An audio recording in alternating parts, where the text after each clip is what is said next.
Man, if I'm training with Rich Piana, I'm going with my secret weapon here, man. I got to. I'm taking my upload big time. Gotta have this stuff.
So hey guys, I got Rich Piana here. What's up, brother? Super mutant, right? You Yep, feel I'm comfortable trying. saying that? Yeah, man? I'm trying my best to uphold that. To uphold super mutant. I mean, I want to be able to look in the mirror, bro, listen, and say, I am a super mutant. Super mutant. Guys, so we want to talk about this topic, okay? It's kind of a controversial, debatable kind of topic. We're going to talk about juicing. Can I say that? Am I allowed to say that? I think juicing's a pretty good way to say it, actually. All right, bro. I couldn't think of a better word. I appreciate that, Rich. Thank you very much. So, you know, I'm a natural bodybuilder. I've been a natural bodybuilder for a very, very long time. And I've got reasons for staying natural, okay? And, you know, I've been tempted, you know, obviously being in the industry, I've been tempted, you know, people have said, man, if you get huge, bro, if you take this, you take that, you're going to gain 20 pounds, 30 pounds, bro, and, you know, your career is going to take off. I don't know if that's true or not. I don't know, all right? But my personal convictions are I don't want to do it, and I don't care if it'll make me freaking famous. I don't care if it makes me a millionaire. I'm good being who I am. But I wanted to talk with Rich. Wanted to give you guys some insight, a quick snapshot into, you know, why do people generally get on the juice? What happens in their mind, in their life? They're like, dude, I'm sick of being natural, and I just want it. I want the easier route. I want this to be a little bit easier. I want to get huge, and I want to get jacked, and I want to get on some stuff. Yeah, well, I can tell you my story. My story, when I was a teenager, I was totally against it, 100%. I was 100% against it. Said to myself, I will never do that, right? That's the honest to God truth. Okay. I competed. I'm gonna hold you to that. I man. competed as a teenager, and I did about 6 shows. And every single show, I got second, third, or fourth. Every single show. So I was close. I was right on the brink of winning, you know? And so I didn't need it. Shit, I'm right there. You know, there was, right within striking back in distance. Teenage competition, you know, there was at least, 12, 15 guys in a class. You know, so, getting second, third, fourth was very commendable. So here I am, 16 years old, competing on stage, 15, 16, and getting second, third. I was happy, and I knew I was going to get that first place. Yeah. So the very first time my father showed up to watch me compete, okay, was at the Tournament of Champions in Los Angeles. I gotta hear this, man. Let's hear this. And, the show before this, I got second place. So in my head, this was the show I was going to win. My dad's coming to watch me. I keep getting second and thirds. this show I'm going to win. So in my head, this is my show. You're going to show your dad. I'm going to show my dad. You are a freaking winner. Now, my dad watched me wrestle, watched me pin people, watched me play football, you know, watched me run the ball, touchdown, that's my kid, blah, blah, blah. You know, so for me, it's a big deal. I have to win this. Yeah, I don't blame you, man. For my dad, I got to show him, you know, that I'm the best. Yeah, big time. So I'm backstage pumping up, right? I'm pumping up. There's another guy comes backstage, you know, starts pumping up.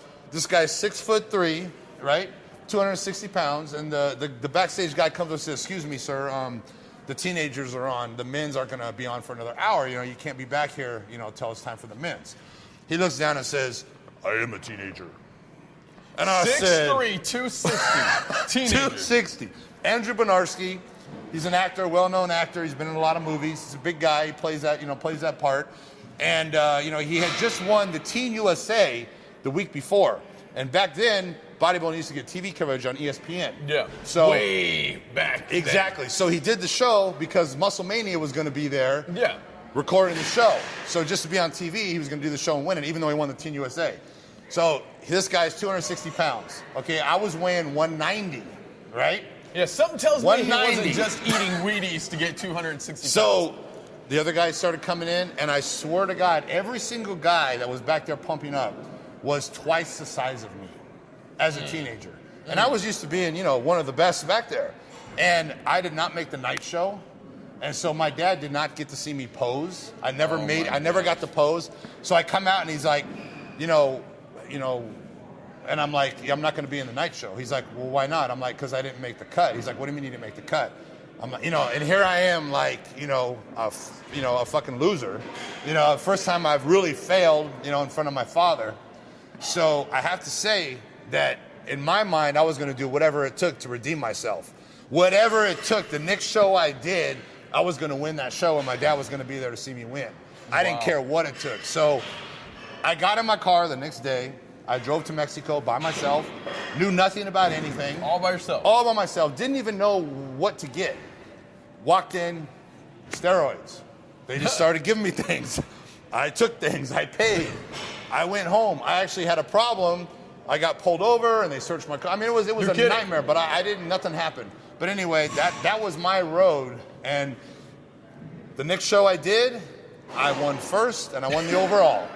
So I achieved what I wanted to achieve. But I have to say that... Was your dad there? My dad was there. Did he know you were taking anything? No, he did not.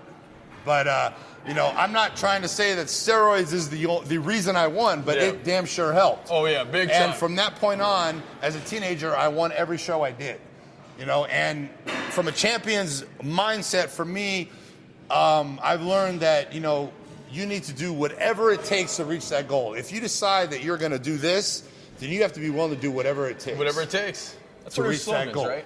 What's that? Isn't that one of your slogans? Whatever it takes. Whatever it takes. One of my slogans. That. So I see how applicable this is, man. So my thing changed from never wanting to take anything to taking stuff. Well, yeah, and like this. You get a first place trophy, you're hooked, man. Like Definitely. this, you know. And you know, I commend you, you know, for never doing it, because you've been in the business a long time. You've been around it. You're involved in it. Your business. And to stay natural is amazing. Yeah, it is hard. Don't get me wrong. It is the harder route. I mean, I'm getting older. I'm 35 years old. Mm-hmm. It's getting harder to build muscle. It's getting harder to get lean.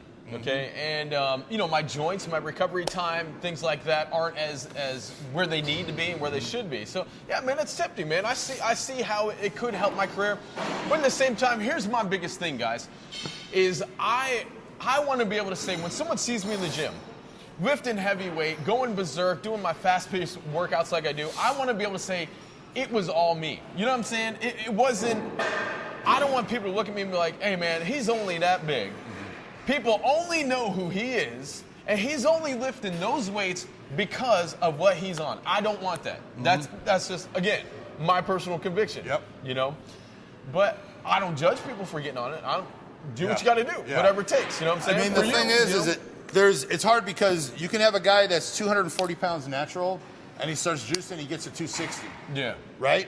So he got 20 pounds. You know, and maybe he was benching 400, now he's benching 500. You can get a guy that was 160 pounds, started juicing, and now he's 260. Exactly. And he's benching 500 pounds. So when you put the two together, they're both 260, they're both benching 500 pounds, but you understand where I'm going with this. Yeah, big time. You know what I mean? But if both those guys quit, this is my honest opinion. Okay. Okay. If both those guys quit juicing, the guy that was 160, he's going to go all the way back. All the way back, because he had no true foundation when he started. So everything he built his physique on that crap. Exactly. The guy that was 240 and went to 260, when he stops, he's going to go back down to 240 because he has real, true foundation that he had before he started. Exactly. You know, so you see some of these guys that are 300 pounds, you know, bodybuilders, and they retire and so forth, and you see them, you know, and they're 160, 70 pounds, and you're like, what the, you know? And, you know, the body's, you know, was built mostly on, you know. On the stuff. On the stuff. You know, another thing, man, I got to be honest with you, is the health concerns, man.